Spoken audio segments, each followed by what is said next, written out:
So, so let's start the today's session. आज हम पढ़ने जा रहे हैं द इंडियन एक्सप्रेस और 22 मई 2026 का। इसमें एक एडिटोरियल पेज है, थोड़े 4-5 पेजों के बाद। वहाँ पे जो आज का एडिटोरियल पेज है उसमें किस बारे में लिखी गई है बात।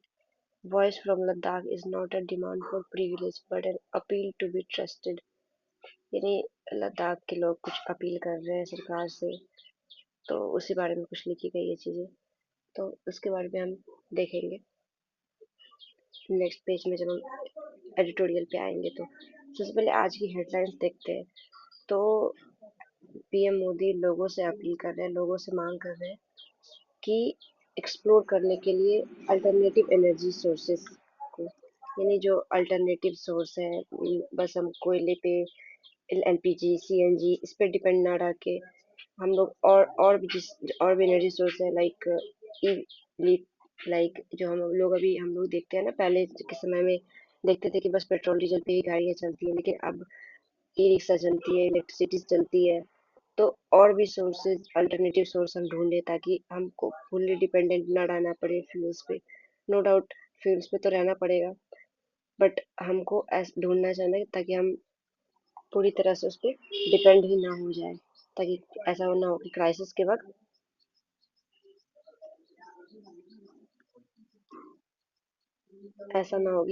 के वक्त हमको प्रॉब्लम फेस करनी पड़े, जैसे कि अभी हम कर रहे थे। फिलहाल तो अभी वॉर रुक चुकी है, बट स्टिल हमारे लिए एक बहुत बड़ा कंसर्न है।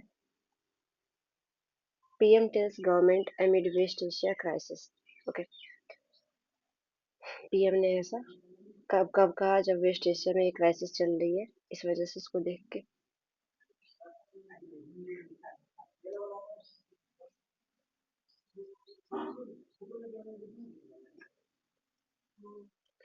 Says implement reform with vigour, विकसित भारत 2047 इज अ कमिटमेंट। तो पीएम मोदी ने कहा है कि 2047 का जो हमारा विजन है कि इंडिया को 2047 तक डेवलप करना है, उसके विजन को, अ, उसके रिफॉर्म को विगरसली यानी पूरी ताकत से उसको इम्प्लीमेंट करना है। एक कमिटमेंट हमारे लिए हो गया है। विकसित भारत 2047 हम क्यों बोलते हैं, क्योंकि हमारे को 1947 से 2047 तक 100 साल हो जाएंगे हमारे देश को आज़ाद हुए हुए। इस वजह से तो हमारा कमिटमेंट है, हमारे बीजेपी गवर्नमेंट का ऐसा कमिटमेंट है कि हमारा इंडिया डेवलप्ड हो जाएगा, बट ऐसा कुछ लग नहीं रहा है। बट स्टिल देखते हैं। With the crisis in West Asia and blockade of Strait of Hormuz straining energy supplies, Prime Minister Narendra Modi Thursday urged the Council of Ministers to urgently explore alternative energy, including a push for biogas as substitute for LPG cooking gas. या LPG की जो gas हम use करते हैं घर में, उसका alternative source क्या है? बायोगैस।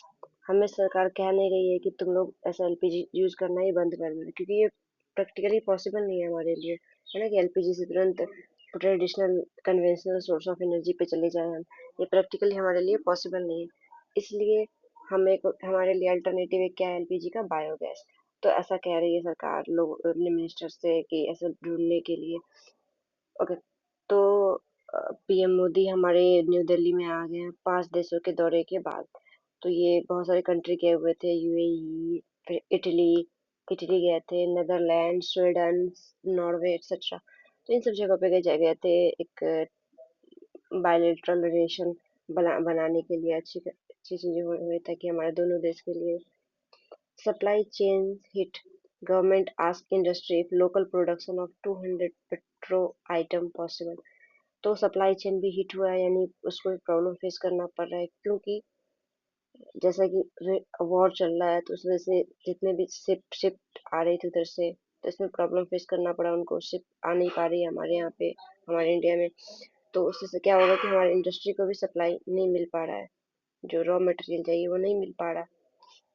तो इस वजह से हमारा सप्लाई चेन हिट हुआ है। तो सरकार कह रही है इंडस्ट्री को अगर लोकल प्रोडक्शन पॉसिबल हो, तो वो करने के लिए, लोकली प्रोडक्ट प्रोड्यूस करने के लिए।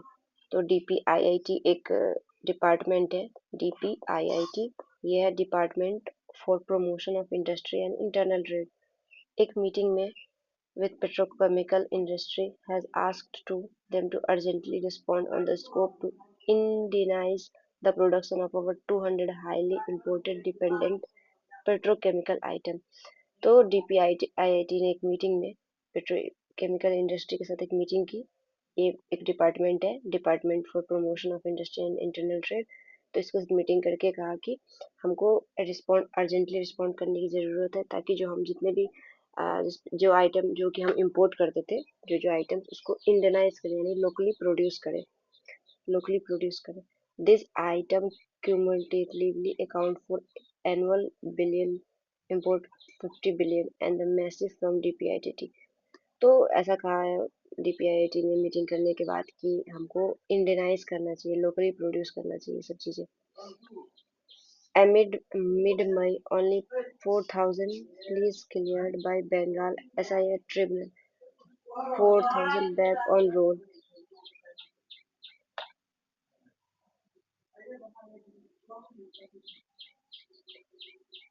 nearly 25 lakh appeal filed,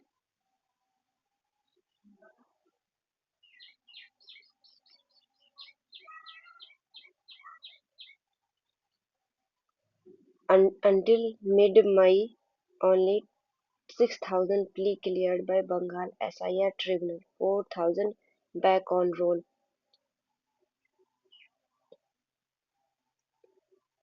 mid मई तक, अभी मिड मई ही चल रहा है। वैसे तब तो 7-8 दिन में ही मई खत्म हो जाएगा, बट तो मिड मई 6,000 प्ली ही क्लियर क्लियर किया जा चुका है। अभी भी 4,000 बचे हुए हैं, यानी जिन लोगों का नाम कट के हटाया गया था वोटर लिस्ट से, एसआईआर जो चल रहा था उसके थ्रू, तो उसमें से 6,000 तक ही मई तक क्लियर कट किया जा चुका है। और उसमें से 25 लाख अपील किए गए थे। तो ये कोलकाता और नॉर्थ कोलकाता, साउथ कोलकाता से लगभग इतने ज्यादा लोग हैं।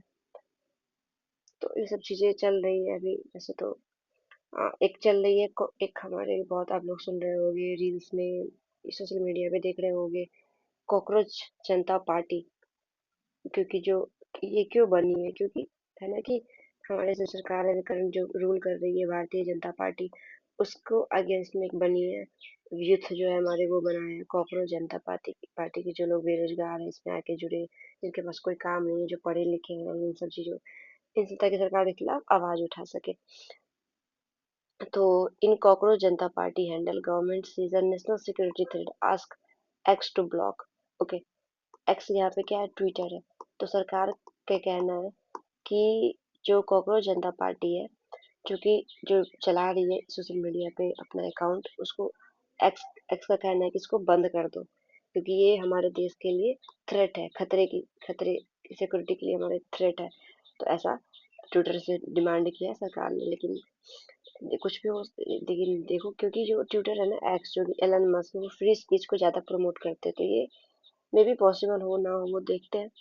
X handle of Cockroach Janata Party, a satirical account opened after Chief Justice of India Surya Kant remarks about those who attack the system, was withheld Thursday following the direction from center in the wake of input from intelligence bureau that responses to concern।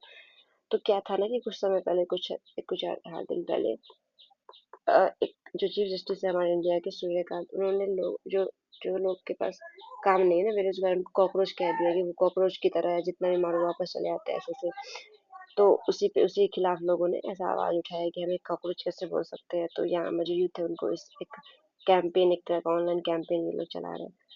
तो एक IB act आया था, information IT act, information technology act 2000 में। तो उसी के तहत सरकार को जो अगर लगे कोई भी चीज़ अगर देश के हित में नहीं है, इन स्टेट्स के लिए, सिक्योरिटी के लिए, देश के लिए खतरा है, तो उसको सरकार हटवा सकती है सोशल मीडिया से, इन सब चीज़ों से। ओके, सो अब हम अपने बेंच को चेंज कर लेते हैं। ओके, तो ये एक अभी बहुत वायरस एक फैल रहा है, इबोला वायरस। तो ये रेड क्रॉस के वर्कर हैं जो कि ट्रांसपोर्ट कर रहे हैं, जो कि इबोला वायरस से, वो जो मर गए हैं, जो लोग इबोला वायरस से, उनको ट्रांसपोर्ट कर रहे हैं, रेड क्रॉस के वर्कर है। Ebola watch. Government differs Africa and Big Cat Summit alert airport. Differs का मतलब सबसे पहले क्या होता है? differs का मतलब होता है पोस्टपोन। पोस्टपोन यानी डिले कर दिया गया। तो इबोला को देखते हुए सरकार ने अफ्रीका और बिग कैट समिट को डेफर कर दिया है और अलर्ट किया एयरपोर्ट्स को, ताकि क्योंकि जो वर्ल्ड हेल्थ ऑर्गेनाइजेशन है ना हमारा, जो कि वर्ल्ड हेल्थ ऑर्गेनाइजेशन का हमारा जो हेल्थ वर्ल्ड हेल्थ डे कब होता है? 7 अप्रैल को होता है वर्ल्ड हेल्थ डे। और ये बना कब था? 1948 में। ओके। तो ये इसकी हेडक्वार्टर कहाँ है डब्ल्यू एच ओ की? जेनेवा में। जेनेवा कहाँ है? स्विट्जरलैंड में। वैसे मोस्ट मोस्ट यूनाइटेड नेशन का जो जितने भी इंस्टीट्यूट है वो स्विट्जरलैंड में तुमको मिलेंगे ज़्यादा देखने को। तो ये जो इबोला वायरस फैला हुआ है, कहाँ ये हुआ है? कॉन्गो में, डेमोक्रेटिक रिपब्लिक ऑफ कॉन्गो और युगांडा में। युगांडा की राजधानी है कंपाला। ओके। तो यहाँ पे एक बहुत बड़ी हेल्थ इमरजेंसी डिक्लेयर कर दिया गया है डब्ल्यूएचओ के द्वारा इबोला वायरस को लेके। तो सरकार इस वजह से जो अफ्रीका में जो कुछ सबमिट होने वाले थे, सरकार ने उसको पोस्टपोन कर दिया है। तो देखो अब क्या होता है। ओके। तो ये हमने देख लिया इबोला वायरस। अब नेक्स्ट देते हैं Vande Mataram singing compulsory for madrasa students इस बंगाल गवर्नमेंट ऑर्डर। तो अब क्या है कि बंगाल में नई चीफ मिनिस्टर बन गए हैं, जिनका नाम है अधिकारी है कोई, शुभेंदु अधिकारी है। तो उन्होंने वहां पे क्या था, पहले ममता बनर्जी की सरकार थी, तो वो थोड़ा यू नो वहाँ के सभी लोगों को लेके थोड़ा चलती थी। बट बीजेपी है तो अभी इन्होंने कहा, इनका कहना है कि जो वंदे मातरम जो हमारा एक तरह से क्या है, नेशनल सॉन्ग है, और नेशनल एंथम क्या है? वंदे। नेशनल सॉन्ग हमारा वंदे मातरम है, नेशनल एंथम जन गण मन। तो ऐसा कुछ दिन पहले सरकार का कहना था कि हमें जो वंदे मातरम है नेशनल एंथम से पहले बजना चाहिए। ठीक है। ये 1875 में लिखा गया था वंदे मातरम। तो ये ऐसा कहना था गवर्नमेंट का कि हर जगह जहाँ जहाँ भी ये वंदे मातरम नेशनल एंथम हो, उससे पहले वंदे मातरम होना कंपलसरी होगा। तो वहाँ की सरकार ने यहाँ का कह दिया है कि जो मदरसा स्टूडेंट है जितने भी, उनके लिए वंदे मातरम गाना जरूरी होगा, ऐसा बंगाल की सरकार कह रही है। तो अपोजिशन कह रही है कि ये सही नहीं है कि फोर्स करना माइनॉरिटी पे, ऐसा माइनॉरिटी पे फोर्स करना किसी भी चीज को लेके। तो जैसे वो बंगाल की बात है क्या होता है। Wangchuk to take part in Ladakh talks today apex body Leh to government. तो ये जो यहाँ पे लद्दाख में कुछ प्रॉब्लम चल रही थी सरकार और लद्दाख के बीच में, तो उसमें कुछ बातें आज होगी कि वांगचुक, जो सोनम वांगचुक है, जो इन्वायरमेंट एक्टिविस्ट है, तो उन्होंने अपेक्स